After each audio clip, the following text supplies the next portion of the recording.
Hello friends. So today we will study about chapter 2 of class 10, that is polynomials. First of all, I will give you the introduction of the polynomial chapter. So first one is terms. What are terms? It is an algebraic expression. It is an algebraic expression. Example, we'll take one example like 2x. 2x is a term. देखो बेटा, in 2x 2 is the number part and x is the variable. That means term क्या होती है हमारे पास, जिसमें एक number part हो और एक वेरिएबल हो, उसको हम क्या बोलते हैं कि वो एक टर्म है. ठीक है. Will take one more example like 4y. 4y is also a term in which 4 is the number part and y is the variable. आपके पास वेरिएबल की कोई भी वैल्यू हो सकती है, कोई भी अल्फ़ाबेट हो सकता है, A से Z तक कोई भी अल्फ़ाबेट आप लोगे तो वो आपका वेरिएबल बन जाएगा. Okay, A to Z. Next, now I will tell you that what are polynomials.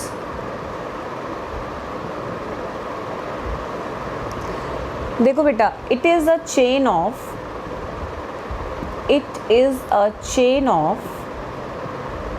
terms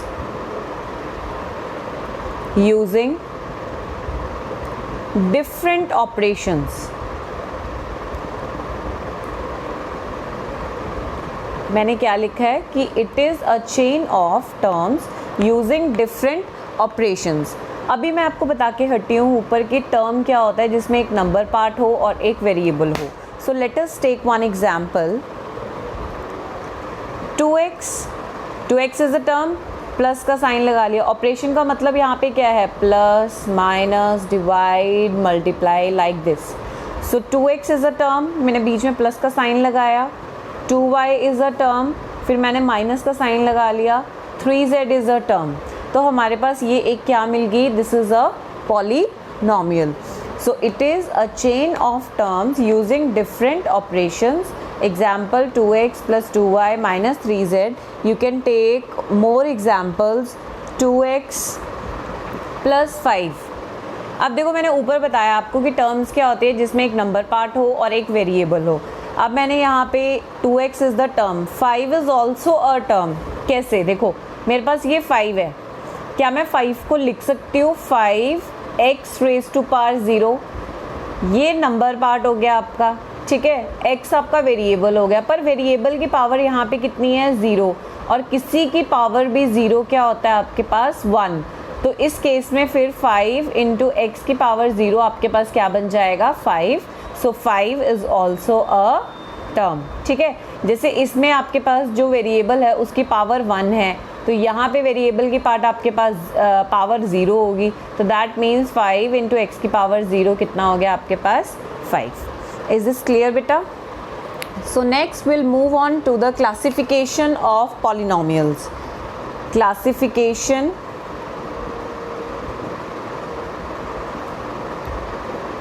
of polynomials. Now first one is monomial. Monomial क्या होता है, मोनोमियल वो होता है जिसमें सिंगल टर्म होती है, सिर्फ सिंगल टर्म होगी आपके पास, उसको हम बोलेंगे कि ये एक मोनोमियल पॉलिनोमियल है. एग्जाम्पल ले लेते हैं 5x. सिर्फ 5x है तो उसको हम बोलेंगे monomial polynomial. Second one is binomial. अब इसके एग्जाम्पल ले लेते हैं. binomial means which contains two terms. जो क्या कंटेन करती है, 2 terms. एग्जाम्पल ले लेते हैं 2x प्लस 5. 2 terms होगी, एक 2x है और एक 5 है. 2 terms है तो उसको हम बोलेंगे binomial polynomial. ठीक है बेटा. उसके बाद हमारे पास जो थर्ड वन है हमारे पास, वो क्या है, थर्ड वन है हमारे पास ट्राइनोमियल. नाउ ट्राइनोमियल क्या होता है बेटा, जिसके अंदर हमारे पास होती हैं 3 टर्म्स, जिसमें हमारे पास क्या होती है 3 टर्म्स होती हैं। इसका एग्जाम्पल ले लेते हैं, लाइक 3x + 2y + 5। अब देखो 3x 2y and 5 3 terms are there, so उसको हम बोलेंगे ट्राइनोमियल पॉलिनोमियल। फोर्थ वन अगर हम बात करते हैं कि जिसमें 4 टर्म्स होगी उसको हम क्या बोलेंगे, तो हमारे पास सीधा आ जाता है पॉलिनोमियल। पॉलिनोमियल क्या होता है, मोर देन 3 टर्म्स, जिसमें मोर देन 3 टर्म्स होती है उसको हम क्या बोलते हैं, पॉलिनोमियल। तो इसका मतलब जो हमारे पास मोनोमियल, बाइनोमियल एंड ट्राइनोमियल है वो भी बेटा आपकी किसके अंदर आती है, पॉलिनोमियल में। ठीक है, मतलब हमारे पास जो single term, 2 terms and 3 terms वाले नेम्स हैं वो एक वेल डिफाइंड नेम है। ठीक है, तो वो तीनों की तीनों हमारे किस में आ रहे हैं, पॉलिनोमियल के अंडर काउंट होते हैं। तो हम ये कह सकते हैं कि जो हमारा monomial, binomial, trinomial are also called polynomials। उनको हम क्या बोल सकते हैं, polynomials। ठीक है, so next come on to the next topic, degree। now we'll study about the degree, that what is the degree। अब देखो जो हाईएस्ट पावर होती है बेटा, highest power of variable, highest power of variable in a polynomial, उसको हम बोलते हैं कि वो डिग्री है। एग्जाम्पल ले लेते हैं हम इसमें, लाइक मैंने लिया 3x³ + 4x² + 5। अब यहाँ पे देखो x की पावर 3 है, x की पावर 2 है। मैंने बोला है highest power of variable, variable क्या है इसमें, x है।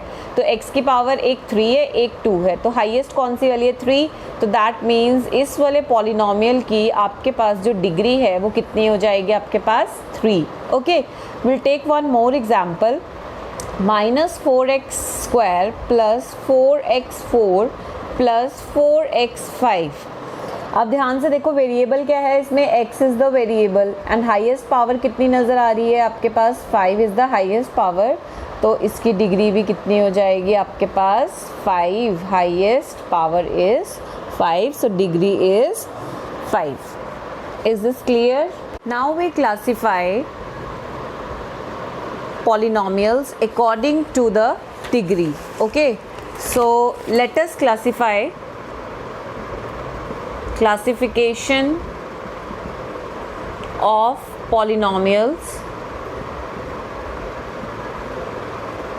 on the basis of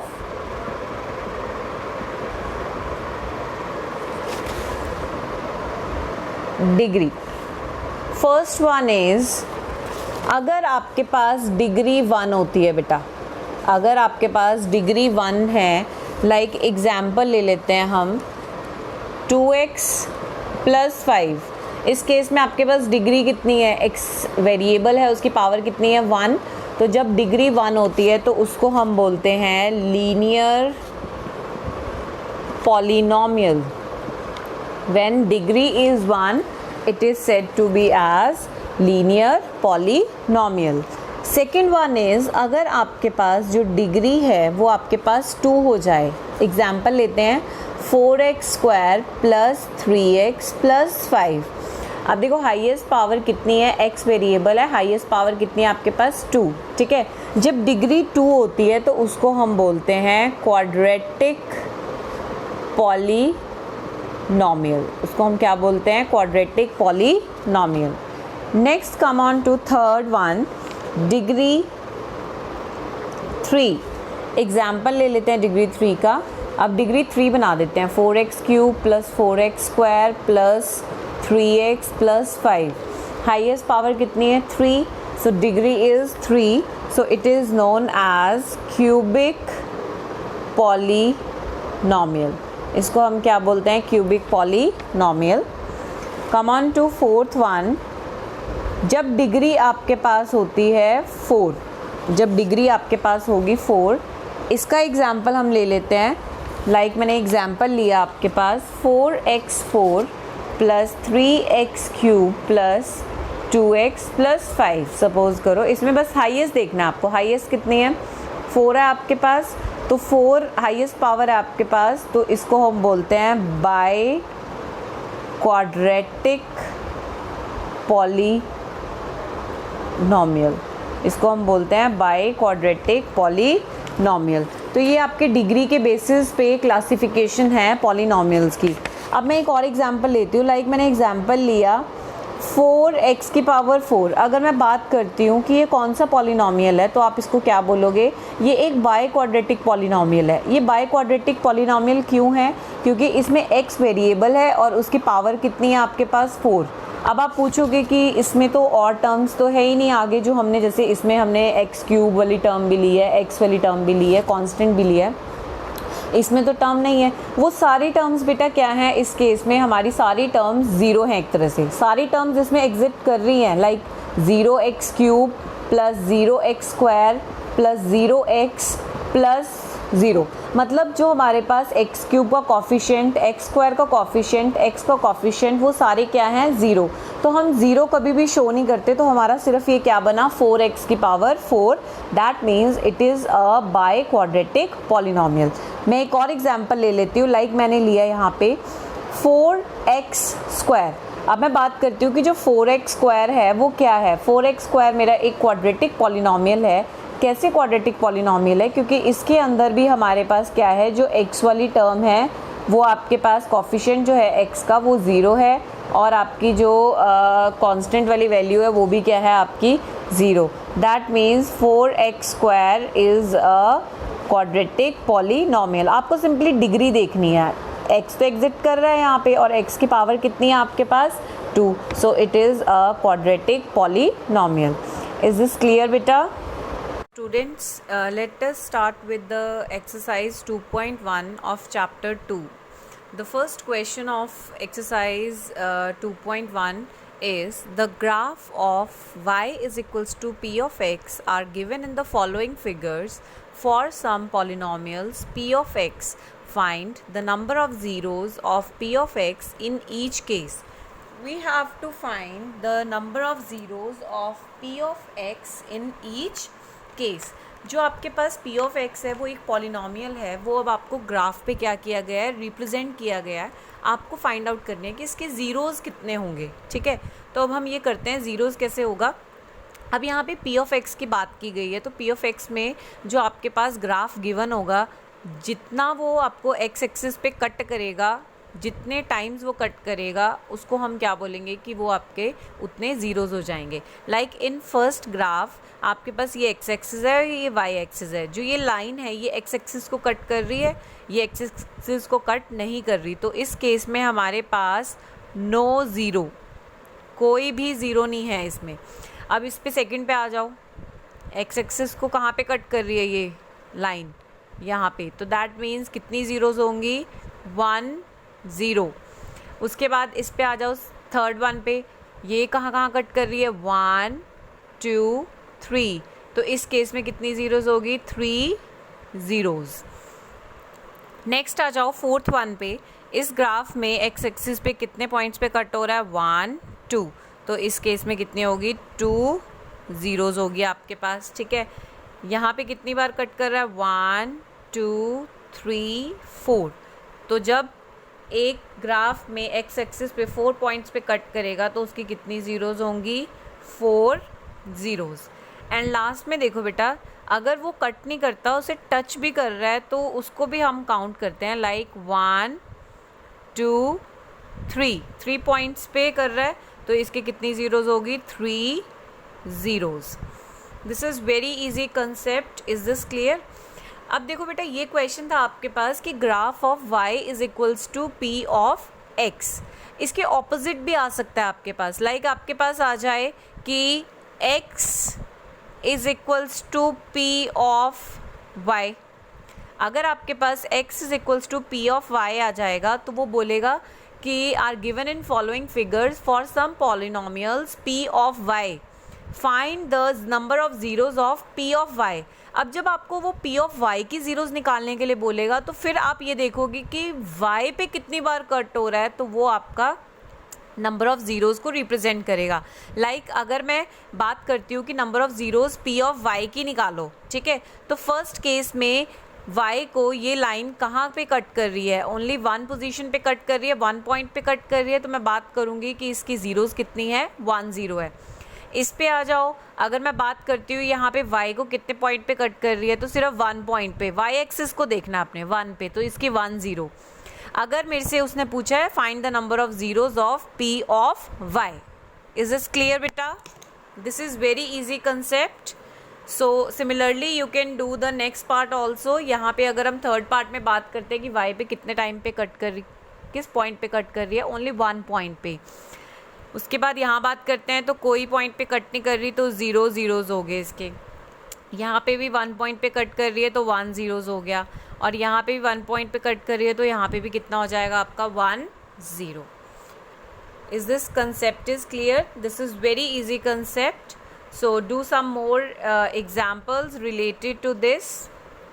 Thank you. If you like my video, please comment, share and subscribe my channel.